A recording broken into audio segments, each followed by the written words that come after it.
Oh my gosh. Yeah, as a writer, man, that is, I don't know. I don't even think it's hard to believe. And earlier when I mentioned the set that we've built, I mean, that kind of includes the This Is How We Roll, Get Me Some of That, and the roller coaster, you know. So now we're at a point that FGO, I think we're going to like have to get to do a little medley of them all so we don't take up. But having those songs to play, I mean, I've been headlining shows here and there for, you know, a year or so, and I need those songs, and to not just, you know, to have a #1 song, but wow, I mean, it's when you're trying to fill up your set and you're a newer guy, I mean, that y'all don't know what that does for my set, being able to play 3 huge hits and luckily all my buddies that recorded them, you know, so it is hard to believe, because I like I said, I know how many great songwriters there are. I know how hard it is to even get a song recorded, much less it go to radio and go nowhere. I mean, there's so many things that have to happen for me to, you know, I've been in town, you know, September will be 9 years, so over 8 years, but that's like almost 1 a year. I've caught up pretty well, because it just seemed like it all, you know, when it's your time, it just all kind of comes at you. So I was glad that I was writing enough to have that happen. That was a big deal for me, and you know, to have this many songs that I can play that are mine, or it's hard to believe. Along with the platinum album, dude, you don't. Some things are bigger than you could dream of. I don't think you knew that was even possible. Like stuff like this. Cole, you talked a little bit about hearing the stories from You Should Be Here, but how has that song changed you? Wow, you know, I think just honestly it's helped me. I think even the video, the song, but shooting the video, that moment of getting, you know, however many minutes they gave me there by myself, I mean, that I think changed everything. And I just think it was more of, I'd always been about 7 hours away. My dad was back in Georgia, you know, and it's almost like for a year that I just couldn't call him or something, you know. It didn't seem real. And I think, you know, that, and then hearing stories of people that's like, dude, I still have my dad, but it's made me be a better husband, a better dad, you know, father, stuff like this. And I'm like, wow, you know, this is, you know, you release a song like this, and it's, I don't know, I'm glad that it's people are like, what if this is your career song? And I'm saying, that's fine. If I'm going to pick a career song, it'd be this one. There's nothing I feel more passionate about. And, you know, I think we've got some other great songs on this album, but how do you top a song like that? But that's, I think, what makes it so special, is that they're not all this good. I mean, this is just one of those moments that was just meant to be. It was a real situation, and now, you know, just the stories. I think as a person, I think I am, you know, growing up a little and realizing that, hey, I'm getting older, and this is, you know, I only have my family around for so long. I only get so much time here. I mean, my dad was in perfect health, freak accident, 65. You know, I don't know, I'm about halfway there. So I better, you know, songs like that hits you a certain way, maybe tear you up. I mean, that's real. Then the fact that a song has that power over you, I mean, means I guess you have a conscience, and you're, you know, you want to do right. And I think my dad just trying, honestly, to shorten this whole thing up, is just trying to do what he would have done and be like him. I mean, when people say that I remind, you know, them of him, it's bigger than any musical compliment I think I could ever get. So yeah, just knowing that, you know, talking to my brothers, you know, I think Daddy would have done this or done that, and I think that's definitely changed me for the better, for sure. Do you have a great story of your dad totally embarrassing you sometimes? Absolutely no, because he would not do that. Like, he was just kind of quiet and would stand back, and I can just see at my shows, he would just stand back there with his arm crossed, with a smile, his squinted eyes. I mean, you couldn't even see if his eyes were open. He was smiling so big. But I don't think he liked being embarrassed, and I don't either. So I don't even mess with people either. I think I got that from him. But my mom, now she embarrasses me telling stories about me as a kid and all that. But my dad, thankfully, he had my back, I guess. Okay, you said that you grew up on 90s country. So if you were going out downtown one night, what 90s country act would you want to hang out with and sing with? Oh my gosh.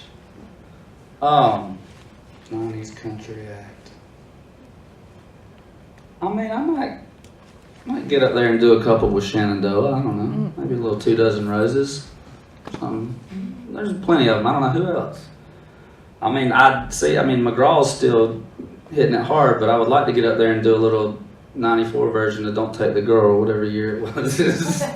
But yeah, they're just, I mean, I don't know. That's a tough choice. I mean, Diamond. There's just literally I would name an artist. Like, do you have any favorites? Tracy Lawrence. See, I know there's so many. I mean, Reba. Like, she came to Albany right outside of where I was from every year, and a family friend took me. That was like Randy Travis was the first concert like when I was young, but Reba was. I mean, she came to town every year carrying Brooks and Dunn, like everybody on her tour. She was the show, man, and that so I might get up there and do. I can't sing like Reba, but I could listen to her and tip the bucket to hear Fancy a couple times. I know that. I just have one question for you. You Should Be Here, obviously it resonates with quite, a lot of people. And as I was watching you perform at the awards, what exactly was going, how did you make it through? You were so emotional, and it was just so touching. Yeah, I think next time I'm gonna have to see if they can lift me out there and just put me right on stage, because the 2 minutes I was standing there in front of everybody knowing what I was about to have to do was tough. Like, and you don't know what to do. I want to take it in, and I want to you think of all the, like, what would so-and-so be doing if they were here or whatever, but the arrangement of the song was different. So honestly, I was trying to focus on singing the right thing, and just making sure I got through it. But I was comfortable enough to know that if there's going to be a song I'm getting upset on, it'll be, so what, I'm going to make it through it somehow.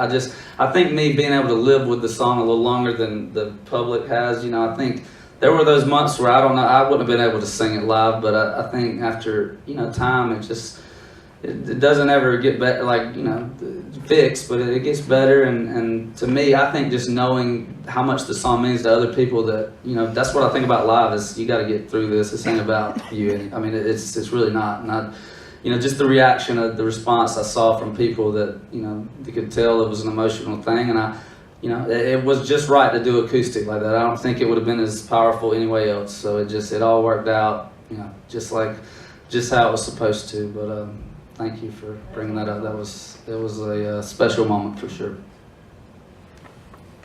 Hey, Claudia. What's up?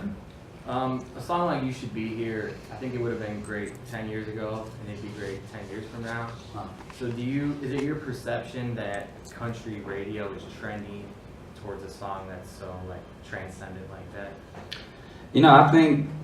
I don't think so. I think that I'm so glad that it caught on, and that it just shows you, great songs are country radio is always gonna hopefully play great songs. I mean, songs like that are why I fell in love with country music. And I just think people, if every song was like You Should Be Here, I don't think it would mean as much. I think it's just something you can't force. I mean, there's times music is so powerful, and I think people get mixed up sometimes just because it's not making you cry or not. That doesn't mean it's not powerful. I mean, thousands of people waving their hands, having fun, that's powerful too if you're in that building and watching it. So, I just hope that everything keeps going. I know that as artists, I think radio, them playing our music, I think that we should give them the best stuff we can give them, and that's what I've tried to do on this album. You don't know if you're going to get to pick the next single or what, so you better have every one of them ready to go. And that's what, like I said, whether I wrote them or not, I think all these songs are just on a different level for me as an artist. And I'm so thankful though that country radio embraced this song, because wow, it would have never been as powerful. It would have never got out there to so many people. It's the power of radio and music together right there. And I'm just glad it got out there. I think I hope it opens the door for more people to release songs that are that personal, and just hope they get the same response that this country music community is like family. And after you've been cranking out number ones like crazy, is there any part of you that wants to try and get back to that, kids selling T-shirts, to write from that perspective? Yeah, I mean, there's absolutely, and there's just different things. Who knows what am I going to write about for the third album? I don't even know yet, but I don't know, every moment, that I get to, there's something crazy's happening. It's like those merch days or this or that got me here. All of that led up to this. So, I don't necessarily want to go back. I love the way life is right now, but I don't ever want to forget that stuff. That's, why I am the way I am. A lot of, like songs like Home Game and the high school days when I was playing football, just all that, you know, we won't ever get to go back and do that, but songs can take us back there for 3 minutes, you know, and that, to me, instead of getting to do all of it, I'll just sing about it, and hopefully I'll just take everybody with me, because I know we all like to, you know, go back to the good old days every now and then, so I'm going to try to, that's what I said, hopefully this album is going to take people a lot of different places. Thanks. What's up, Cole? What's up, brother? All the whiskey records Yeah. that I and social media. Speaking of powerful, spring break. I need to know, down there, you're filming a fun family like brought to you by beer, and you know, when we see that and the energy you have there, that maybe compared to a song like You Should Be There, how do you going into an album, or that was on a previous album? Yeah. You know, how important is it to have songs like that that kind of break up the seriousness? Absolutely, man. I think that's very important. And that's what I want, you know, everybody to know. Trying to tell them about this album is, you know, there's so much fun stuff, but there's songs like Dozen Roses and a Six Pack, Whiskey on the first album that weren't released to radio. Maybe people didn't hear them, but you know, now I think going to the new stuff now is. I'm sorry, what was say that again? Just like a song like that on whatever album it may be. Oh, the fun stuff, sorry, yeah. I think that's what the video brought to you by beer kind of reminds me. There's a song on this album called No Can Left Behind, and it reminds me of that song just because it's a party, kind of sounds more countryier, the riffs and stuff in them, or it just sounds like a 90s country song. So I think, you know, songs like that, songs like Flatliner, which isn't serious, but it's wide open tempo. There's, you know, a song called Up that it's just, I think you got to have a little bit of it all, man. You want to, but I always want to have a great songs. You don't want to, you know, just have a fun song to have one. You want it to be a well-written song and something that you want to say. And I think I can honestly say all 12 of these songs, whether I wrote them or not, this is what I want to say. And I think you're so right. I don't want them getting too scared. It's not 12 You Should Be Here songs. I wish it could be, but I think, you know, there's going to be other subjects that, you know, are well written, like You Should Be Here, just different topics. So, yeah, man, I'm excited to see what people think about it. Another thing we've seen on social media a little bit, people that may mention, you talked about recording songs that you didn't write. Mm-hmm.